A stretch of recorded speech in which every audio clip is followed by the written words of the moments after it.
up, everybody? It's April Justine, and this is Strictly Shorties, your podcast for blood pythons and short tails, and only blood pythons and short tails. And I am super duper excited to be able to bring this to you guys. It has been something that has been in my mind for, a year since I was doing the other podcast, the Reptile Gumbo podcast. You might recognize my voice from there.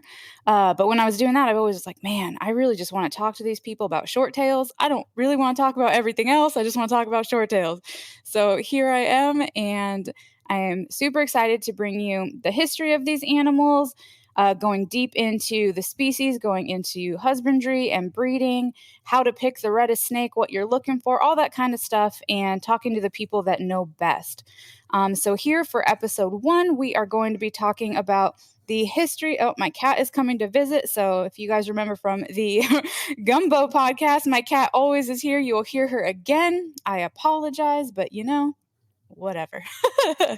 But we are going to be going over today the history of blood pythons and short tails in captivity here in the United States. And the one and only Keith McPeek is here with me. Hello, Keith. How are you? How you doing, April? Good to see you again. I am fabulous. I am super fabulous. Good. And my cat is just going to be just coming in. I wish you guys could see the video of this. This is ridiculous. Okay, so how are you tonight? I'm doing really well. I know this is round 2 for us. I know. That was my end for sure. I'm trying to get a little more tech savvy with these podcasts. And right. Little does everyone know that we recorded this already about a week and a half ago. Right. And the audio just wasn't working out for us. So here we are again. Yeah, which is great. Much better this time. Yes, we can tell just by recording the sound is way better. So I'm excited. Yeah. Yeah, so let's go ahead and get started. And I know right now you don't really work with the short tails and the blood pythons so much, but when did you start with blood pythons? And, about how long were you working with them? So I had blood pythons since the 80s, but I really started getting heavy into the blood pythons probably in the early to mid 90s. But, back in the day, people had eclectic collections. Nowadays, a lot of people specialize, but I do see a lot of the hobby going back to having more of just one species. But back then, everybody wanted to have a pair of this, pair of that, pair of this, pair of that. So, I always had a couple blood pythons and working with them, and they were just a species, that weren't really established yet in the hobby. And just this short, fat, a lot of snake in a small package, as I always say, which is just super intriguing to me. And the thought of seeing those little heads coming out of eggs one day, was just, insane for me. So I'd say in the mid 90s is when I started really just, weeding the other stuff out and realizing that the more I concentrated with one species, the more successful I was, and, Sure. The better understanding I had with them, so. Yeah, it started way back then. So when you got, more serious and, started honing down your collection a bit more, how many species were you working with at that time besides the short tails? Oh, a lot. I had everything. I had a lot of different dwarf monitors, and I had, all the species of boa constrictors, Surinams, the Guianas, the Argentines, Emerald. I had Burmese pythons. I had carpet pythons. I used to do a lot with carpet pythons. I had Sanzinia, I had Dumerals. I had just about anything that was out there at the time that was feasible for me to get. Believe it or not, like blackheads and womas were like, way out of reach. And Oh, wow. I was lucky enough to get a pair of Bolini way back in the day at one point. And crocodile monitors, and everything, if you go all the way back to when I was a kid, I've had caimans, I've had just about everything that's out there, and that's what everybody did. It was more keeping stuff even than even starting to breed it. It was just to maintain a big collection of a bunch of stuff, Yeah. So with a lot of that stuff that you guys, back in the 80s and 90s, was most of that stuff wild caught that you had to? It was all wild caught. So it was all wild caught. How hard was it to, besides the short tails, just the animals that you got in general, to establish them when you got them? Well, so the sequence back then was, most of the importers were trying to, it seemed anyway that importers were trying to bring in big animals and not little animals because that's what collectors wanted. Collectors wanted these big, impressive, animals of any species. But even with the blood python, so not too many people were working, trying to breed them back then, but people would be getting gravid females. Again, these things were like super hard to even establish in captivity back in the day. They were super nervous, high strung. We didn't really understand why they were like that. We were doing everything wrong the way we were keeping them. We thought they had to be kept super hot and super wet and, and all the things that make these animals high strung is exactly what we're doing because that's what we thought they needed.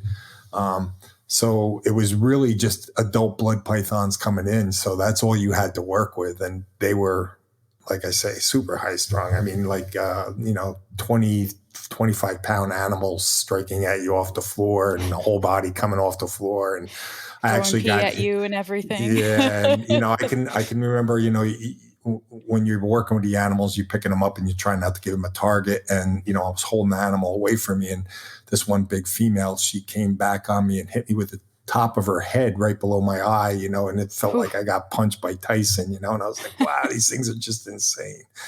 You have a black eye for that one? Yeah, pretty much. Oh, and so they were real tough to work with back then. Like I say, a couple gravid females would come in from time to time and they'd be quickly scoffed up by Don Hamper and other people, and, you'd get a clutch here and there and the babies were super expensive and, you were lucky to get one if you could get one, but nobody was really breeding them back then. Mm-hmm. There was more of that kind of thing going on. Nobody was certainly was specializing in them, Sure.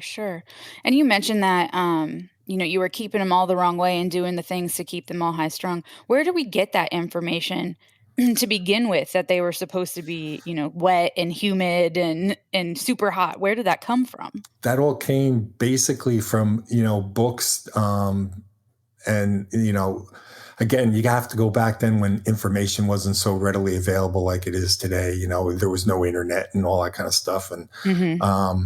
If you had the lucky to get somebody's phone number to call them on the phone, that was fantastic information. But so you read these outdated books that, said that basically they live in these swamps and they're buried in the mud waiting for prey to come down to the water's edge to drink. I mean, they kind of built them up to be almost crocodilian like in their life habitats, So everybody thought, you had to keep them really wet. You had to keep them in this thick, muddy sphagnum moss type substrate and keep their temperatures in the high 80s, low 90s. And plus you're getting a wild animal that's been imprinted its whole life to, being in the wild. And now we're throwing them in these, smaller cages and everything, and they're not adapting too well. And respiratory infections were, the norm with wild caughts. Not feeding was the norm with wild caughts. And they were super hard to establish. I mean, I equate them to how Bull and I were even, how hard they were to even get going in captivity, let alone thinking about breeding them, Sure. Yeah. And then, oh gosh, you said something, it sparked a question. It just totally left me. That's okay. I'm sure we'll come back. Um, so, we're keeping them super wet. We're getting respiratory infections, all the time.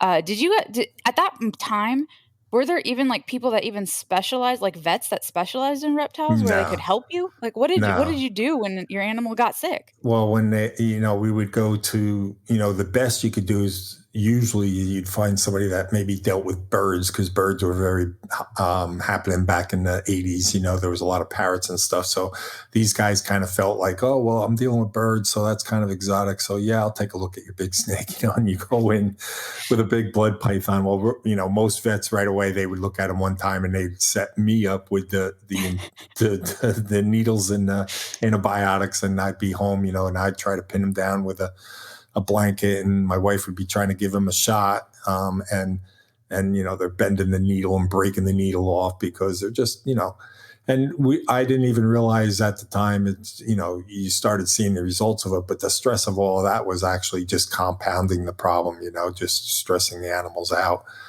So it was definitely a big learning process, and, it took, 5, 6, 7 years to start getting a handle on how how to keep these guys right. And of course, the further I got into it, I was breeding them up till 2013.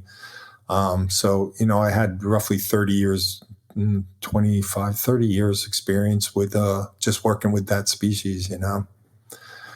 That's awesome. That I can't wait for I can say that. Like I've been working with them for so long. One of these days I'll get there. Um, I had it again. Oh my gosh, you said something again and it came through and I just lost it again. It will come back because it has already. Okay, so what did you do and how is information? Well, first of all, like how many people were even interested in them at the time in the 80s and the 90s? Because here they are coming from the wild and they sound like they're absolute terrors. So who's going to want to work with these animals? Right. So I'd say like in the mid 90s is probably, I knew the Barkers from when they were up here in the Maryland, Virginia area. And, there was you'd see him at Daytona and then you'd see him again at the Mid-Atlantic Reptile Show. And, I became friendly with the Barkers and all. And I would say in the mid 90s is when, Tracy started kind of getting a handle on them and realizing, the potential there, and different animals were coming in through Bushmaster, and she had connections to get stuff that was being found in the wild. And they started to really take on popularity, I would say, in the mid 90s. And at that time, like, again, we didn't have all these forums and Facebook and all these different things, so you could really connect with people. So really, besides the Barkers, the only other person I knew that was really working specifically with them was Tim Mead. So it was myself, Tim Mead, and Tracy Barker. And of course, there was a lot of people out there that had a few animals. Mike Kasakis had some animals, and Steve Roos had some animals. Everybody had a couple animals, but to specialize specifically in them, the people that came to mind in my world were myself, Tim Mead, and Tracy, because quickly they started just getting everything out of my collection, and every cage was just filled. And I was growing up, future breeders and having, a bunch of babies all the time on hand for sales and all that kind of stuff, So we were the guys like really concentrating on it. I'm sure there's probably people in California or Florida or something that I didn't know about, but again, it was a smaller world then. And, so I really didn't make connections with too many other people that were specializing specifically in blood pythons. Right. And how often did you even get to really exchange information with other people? Because, we had, you have email, phone, the forums, but now you just get on Facebook and you can, search Keith McPeek and you can find him right away.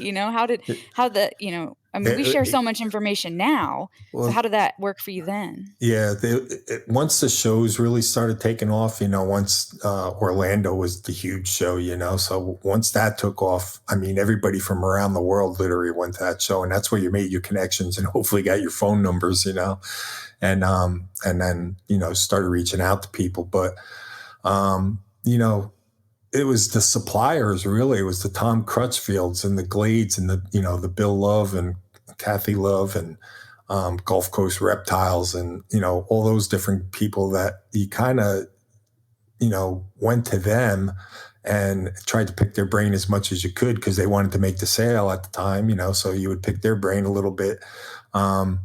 And then, once I connected with Cam from Bushmaster, then more knowledge started becoming, because then they started becoming popular enough where, Cam was specializing in them and collecting the gravid females over there and finding the unusual animals, and the people going in the bush were, realizing that there was different looks that were important for the hobby. So,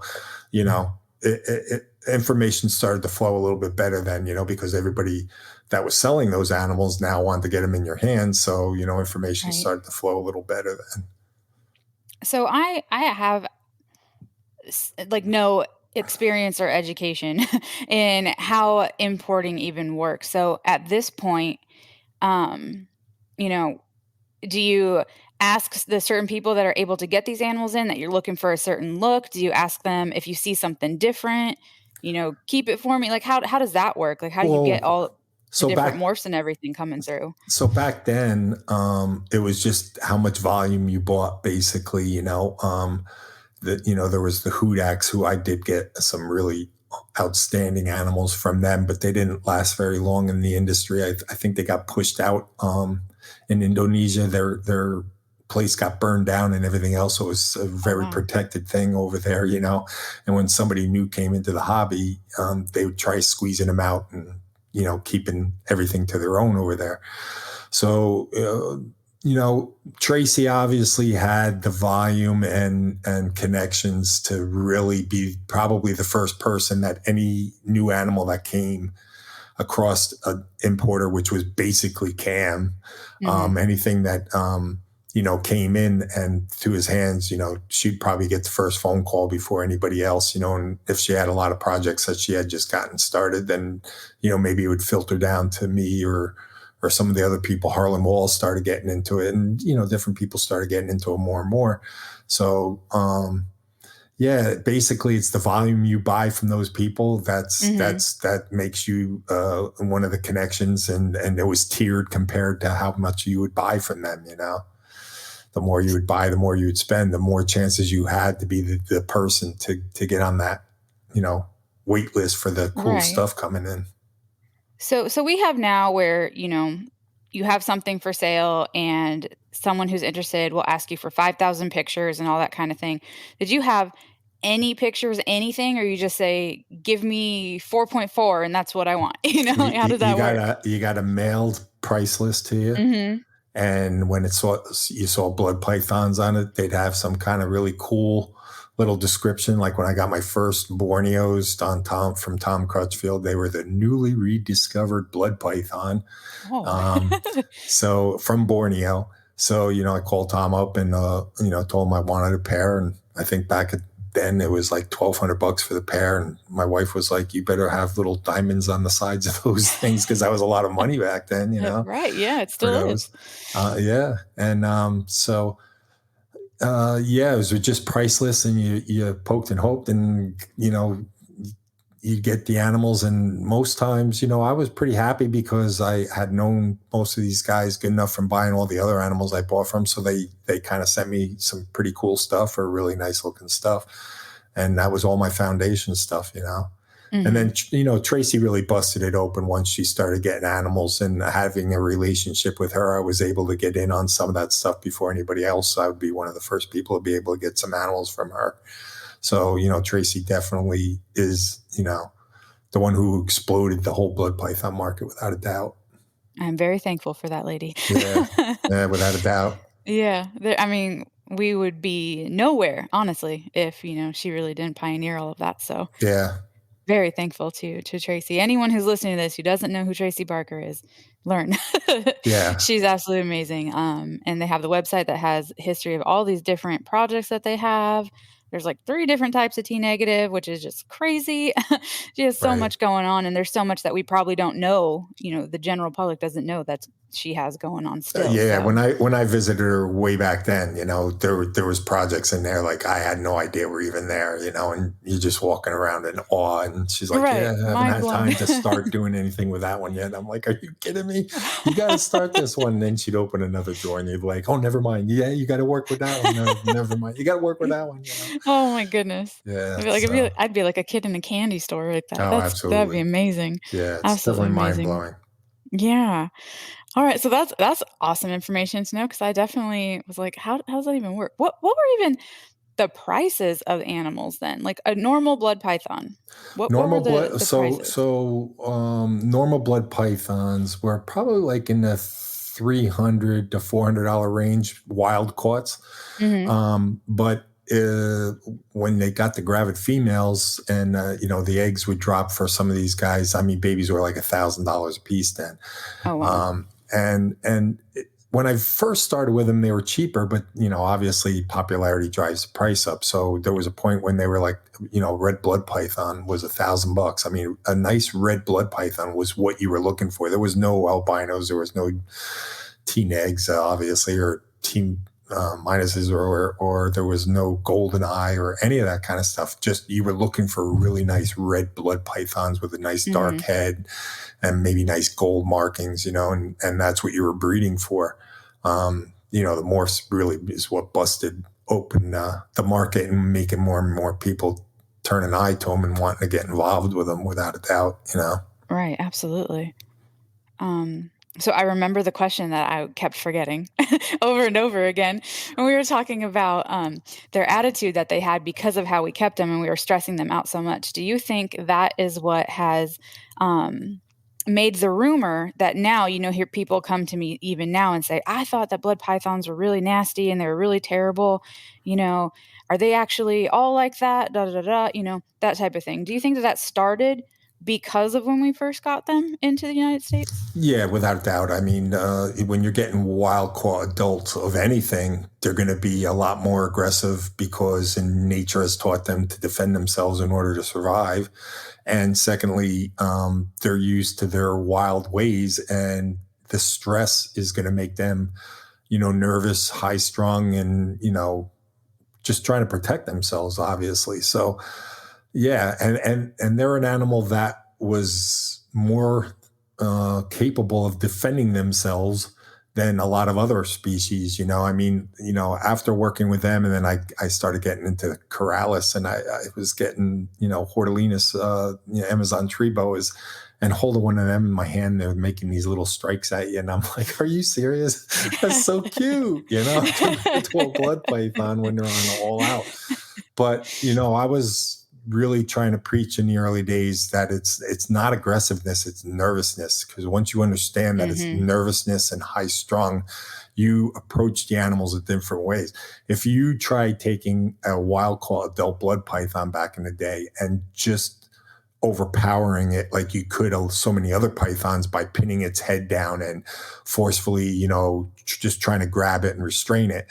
I mean, a blood python, an adult wild caught blood python would literally do a gator roll and twist its own head off. I mean, they were just so powerful, and, you couldn't restrain it. All you did was keep elevating that situation. And once I understood specifically to deal with them as if they're nervous, and it's my job to calm that down and not just force myself on them. The whole game changed then.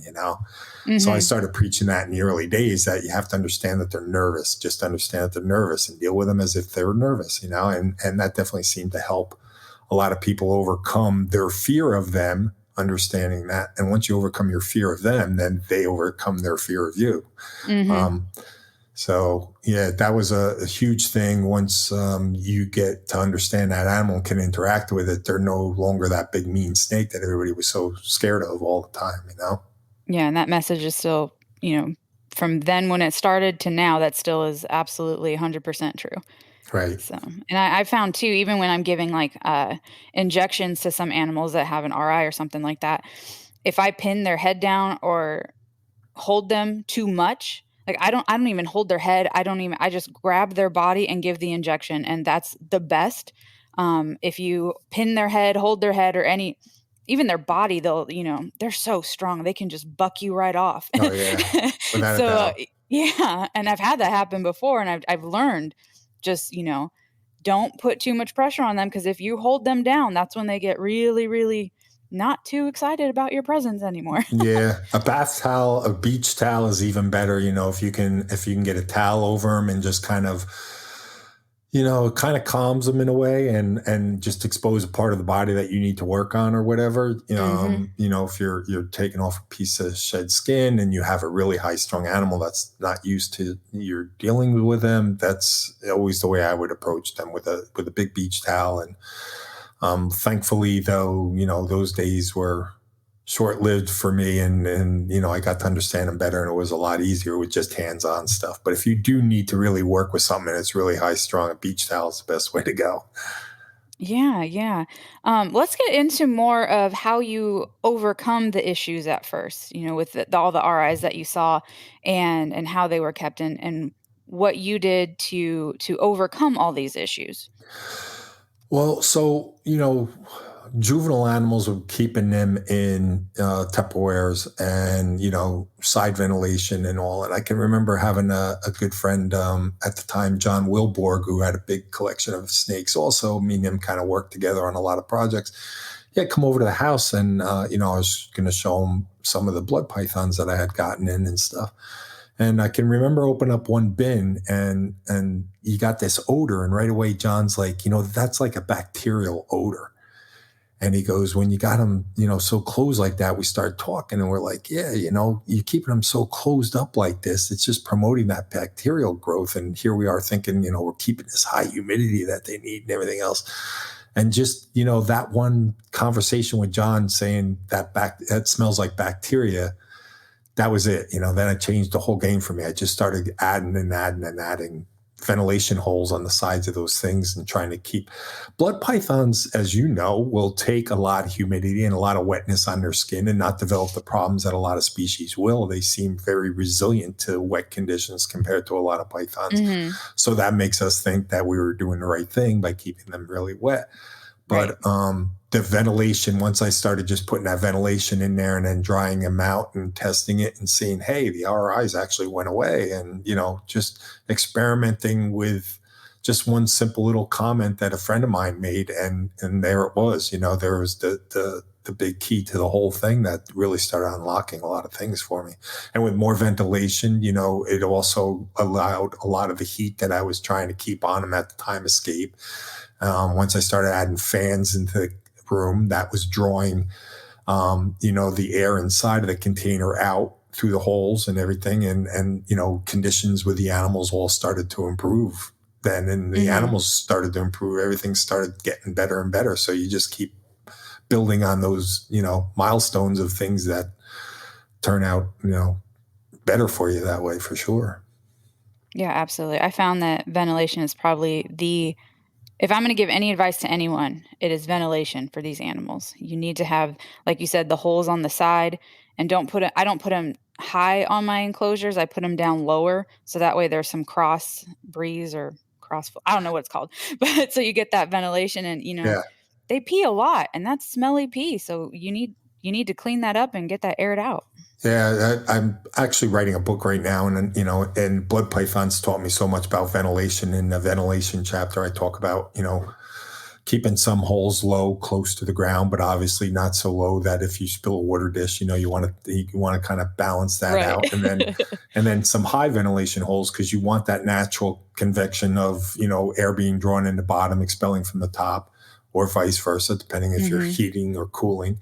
And ventilation for blood pythons is huge because, as you know, they can hold on to a lot of waste for a long time. And when they do let loose, that ammonia smell is so toxic and it really irritates their respiratory system. And, if there's any kind of a bacteria lurking in there or something, they're going to be just susceptible to it right away. Right. That's just going to trigger that instantly almost. Yeah. You get the snuffles and whatnot happening. Yeah. People today don't realize all the things that everybody, along the way has learned from these guys and making them such a mainstream animal now. It would be unheard of for somebody that didn't have a lot of experience keeping these guys alive. And nowadays, somebody that moves from ball pythons right into blood pythons and they're super successful with them, thanks to so many breeders out there, Nick and Kara and Matt, and, all the names. Right. And just, they became mainstream, in 2000s maybe? Like when did that start? Yeah. Where they really started to explode? I think between 2007 maybe and 2013, that's kind of why I got out of it, to be honest with you. But yeah, I'd say around then is when, they really started to take off and, became like very desirable, and especially with all the morphs that were coming out and all the stuff that you're, making double genetics and triple genetics. And then it just started really exploding, Yeah, absolutely. And now we just have freaking anything you can imagine almost. That's how I feel. No, it's People, crazy. every season now I'm just like, what it's not ball python level by any means, but at the same time, it's like, how many genes can we fit in one animal? This is Right. just this is too much. Right. Yeah. And starting to track all, I mean, that's a full-time job trying to track all that, and Yeah, keeping especially when track of it people all. name it something separate. Like, Yeah. I don't know. People ask me, "What's electrostatic?" I don't know anymore. I don't know. I'll get Right. back to you. Right. Right. Right. So in the early 2000s, when they first came into the hobby, it was thought that they were one species. And you said in the last recording that you kept them more as localities. Can you explain a little bit more into that? Yeah, I mean, I know once the species they got all separated and everything else, that the people new to the hobby used to really frown on us old timers saying Borneo blood python or black blood, and stuff. But it's just like chondro sticks with green tree pythons, and um, so once that happened, it was a different ball game. But back in the day, we looked at them as localities, and you were trying to breed those animals to look as best they could for that. If you want to call it a locality. So there Hmm. wasn't a lot of crossbreeding or anything going on really back then. It was, mainly people wanted the blackest of the, black short tails and the Borneos, they were looking for trying to get as much contrast because the earliest animals coming in all blended together. So if you got some animals that had good contrast in their patterns and stuff, that's what people were looking for back then and trying to breed that. And the reddest bloods, were always the very desirable blood python. So that's what kind of people were breeding. They wouldn't want to put a Borneo with a blood because, you're going to just wash down that red blood. And that's what everybody wanted, is a red blood python. So why would you breed that into it, Right, that wouldn't make any sense. Right. Right. Yeah, and even now when people talk about it, it's like, you could do it, but you're not going to make that attractive of an animal. So why would you do it? Right. You're just going to take away from what makes the species the species. Right. Yeah. So, um, I don't know. I'm trying to look through my notes to see what else we talked about last time, so I don't miss something. Round 2, will we make it better or not? What about going deep into the Borneos and like the lines that you really worked on and you produced, and when did those start, and how did you even know that something was a line? Like, how did So, that even go? yeah. So, the Borneos, everything there was like a line or a trait breeding that I would do. And that really intrigued me more than, simple genetic morphs where you just take, two hets and you breed them together and you get the albino or anything like that. That to me, like anybody can do, so I just was really drawn to the Borneos and trying to breed for specific looks. And I had gotten in these animals, like I said, from Tom. And when I bred them, I found that, some of the babies had these speckled sides a little bit. And unbeknownst to me, I guess maybe Tracy had gotten some of the same stock I did, and Tim Mead had, and they started, or maybe Tim got his from Tracy. I don't really know how that went, but Tracy was working on a project with some animals that were speckled, and I was working on mine. And when we went, I think Tracy and I actually bred Borneos. We both were the first people to breed them in captivity, and we both did it on the same year, I should say. And I actually was looking at an old Vivarium magazine the other night, and I had they finally let you do color ads in the back. And I have a picture of the original marble in the back of that Vivarium magazine. I was advertising them, sorry to say, as marble blood pythons. Oh, But you kill some people are going to be cringing when they hear yes, I know. that. Rob Christian is definitely Yep. cursing me out right now.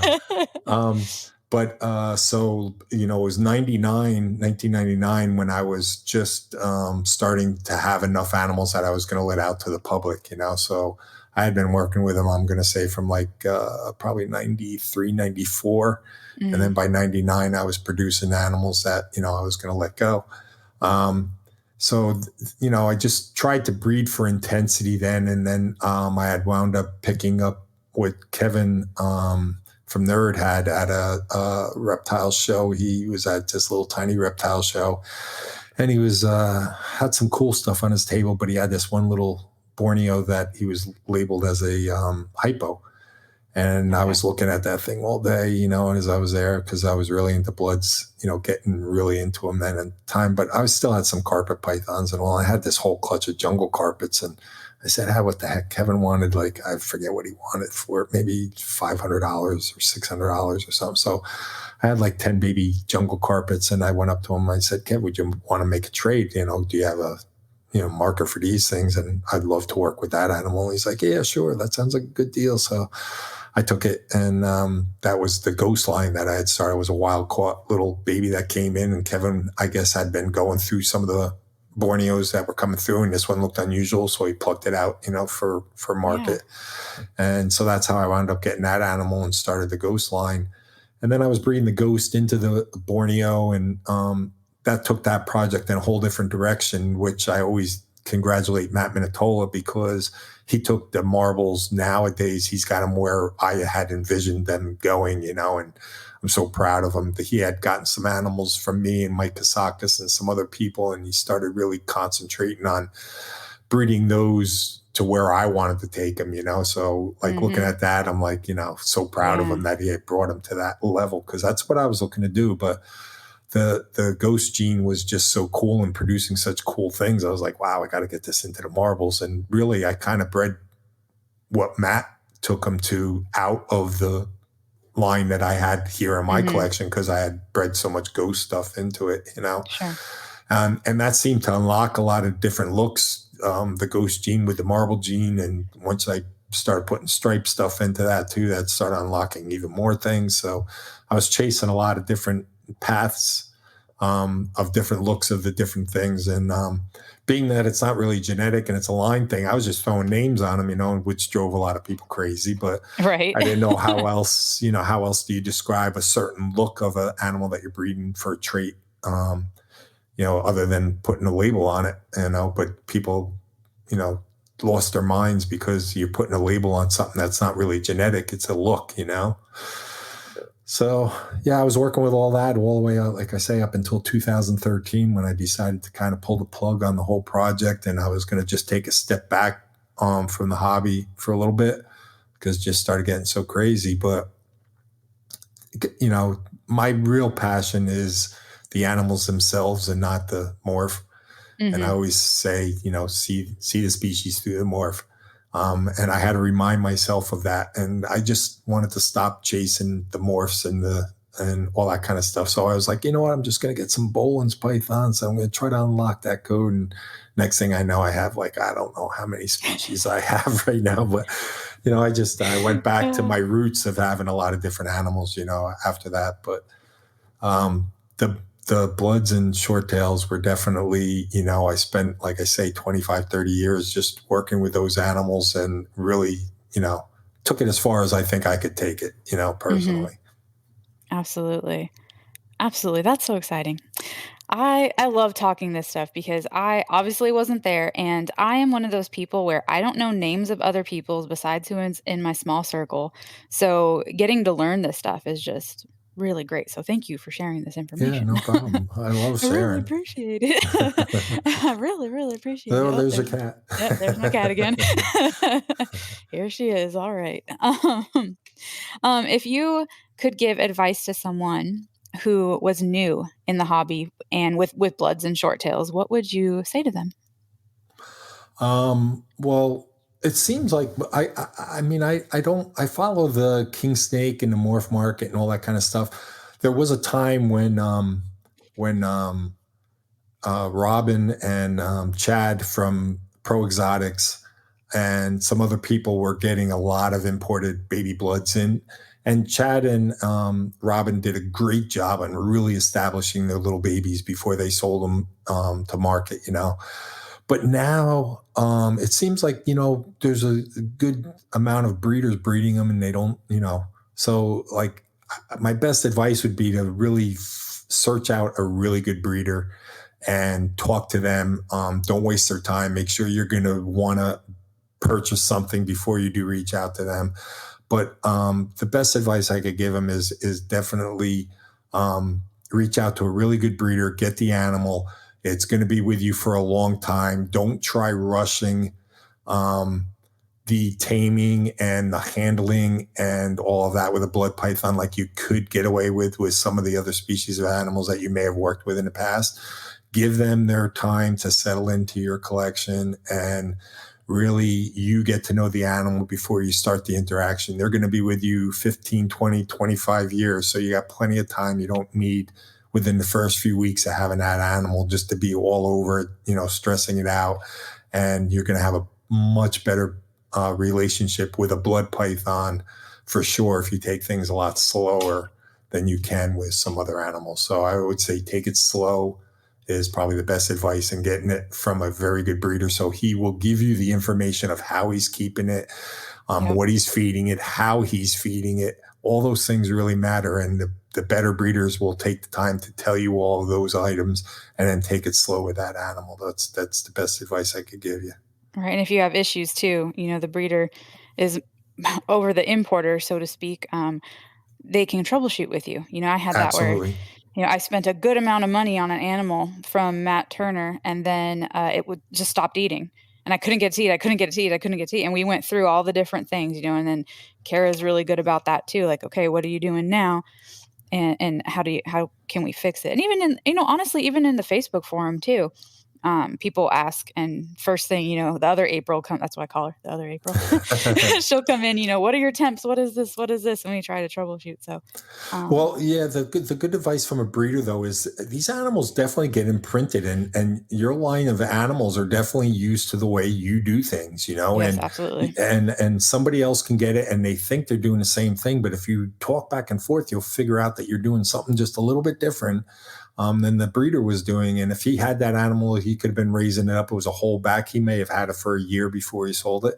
And when you get it, that animal has a year of living with that person and the way they're doing it. And you just got to really follow the thing and swallow your pride a little bit. Don't think that you know everything, and ask questions and really understand what they're telling you and implement the same techniques to your animal, and it will come around for sure, Right. I agree. What about people that want to get into breeding? They already have kept them and they want to take the next step with the animal. What's your advice for someone like that? Again, don't rush it. Definitely don't push your animals being too young before you start, or not a proper size and body weight. A lot of people throw these things together and then they have disastrous results, and then the female doesn't rebound really well or anything because they're just trying to rush and be the first one out with these new look or new design or whatever is out there, that's going to be the next big craze, and they want to make a name for themselves, and they're just pushing the animals. Like, take your time with the animals, get the weight on them, get them the proper age, and make sure that they're good healthy stock before you start breeding them. Absolutely. And in future episodes, we will go over all of those details on what that healthy weight is, how long you should wait, what the feeding schedule should be, and that type of thing. So we'll definitely get into that more. But thank you so much, Keith, for everything and all the knowledge that you gave me and all the listeners. Just thank you so much for taking the time tonight. I really, really appreciate it. Thanks, April. Thanks for having me on. I'm really excited that you had me on as your first guest. I like that. That's awesome. So thank you for that. Absolutely. Awesome. So this will be up on Spotify, and then I believe with the Apple podcast app, when you're a new podcast, it kind of takes a while to get on an actual like a regular released schedule. So I will let you guys know when those are going to be released, and I will set up links and stuff on Facebook. You can find me on Instagram and all that kind of stuff too.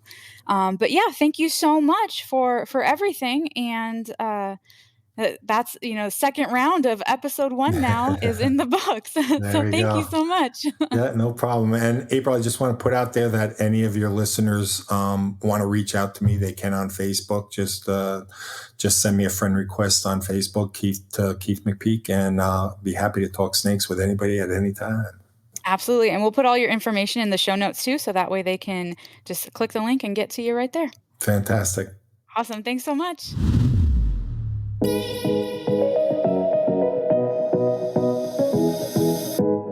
Thanks everyone for listening. Please feel free to give me a follow on Facebook and Instagram at Bloods by Design. Tag me in your blood python photos at Bloods by Design, hashtag Strictly Shorties, so I can share all the awesome animals you listeners have. And if you have any questions, people you want to hear from, or topics to discuss, you can email those to bloodsbydesign@gmail.com. And of course, this podcast is supported by the NPR Network. If you want to get a hold of any of the guys at the NPR Network, you can email them at info@moreliapythonradio.com. You can follow them on all the socials and, of course, subscribe to the NPR Network YouTube channel. They have a Patreon where you can support all the NPR podcasts, just like this one, as well as merch. And all of that can be found on their website, moreliapythonradio.com. Thank you, everyone, for listening. We'll catch you next month for more Strictly Shorties.